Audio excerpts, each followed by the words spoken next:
بسم الله الرحمن الرحيم. عن أبا ذر رضي الله عنه قال: قلت يا رسول الله، ما كانت صحف إبراهيم عليه السلام؟ فقال صلى الله عليه وسلم: كانت أمثال كلها. أيها الملك المسلط المبتلى المغرور، إني لم أبعثك لتجمع الدنيا بعضها على بعض، ولكني بعثتك لترد عني دعوة المظلوم، فإني لا أردها وإن كانت من كافر. وعلى العاقل ما لم يكن مغلوبا على عقله أن يكون له ساعات،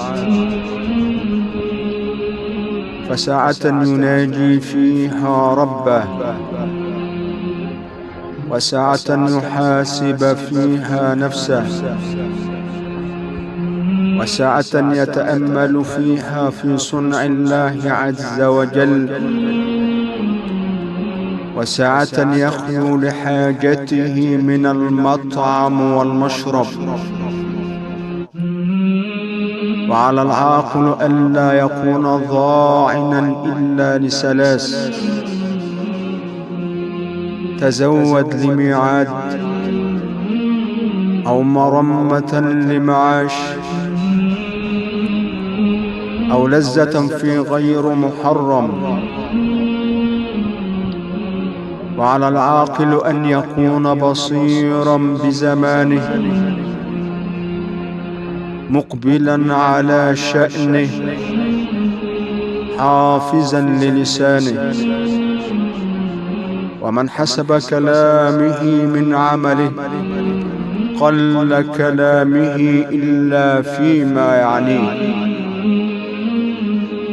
فقلت له: يا رسول الله، وما كانت صحف موسى عليه السلام؟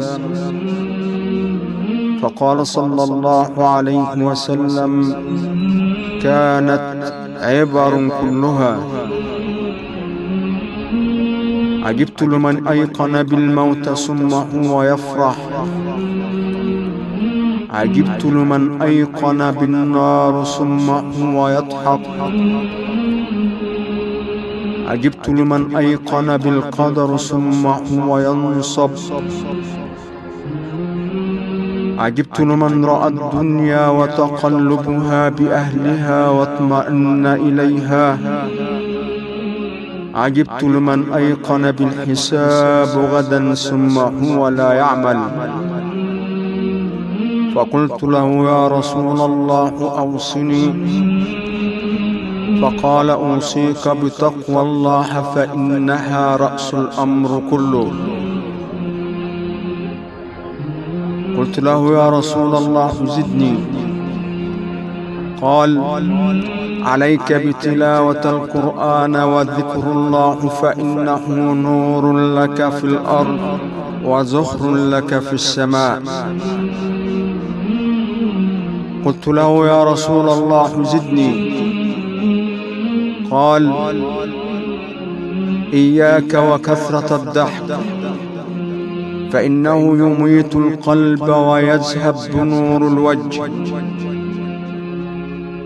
قلت: يا رسول الله، زدني. قال: عليك بالجهاد، فإنه رهبانية أمتي. قلت: يا رسول الله، زدني. قال: أحب المساكين وجالسهم. قلت: يا رسول الله، زدني. قال: انظر إلى من هو تحتك ولا تنظر إلى من هو فوقك، فإنه أجدر أن لا تزدري نعمة الله عنك. قلت: يا رسول الله، زدني. قال: قل الحق وإن كان مرا،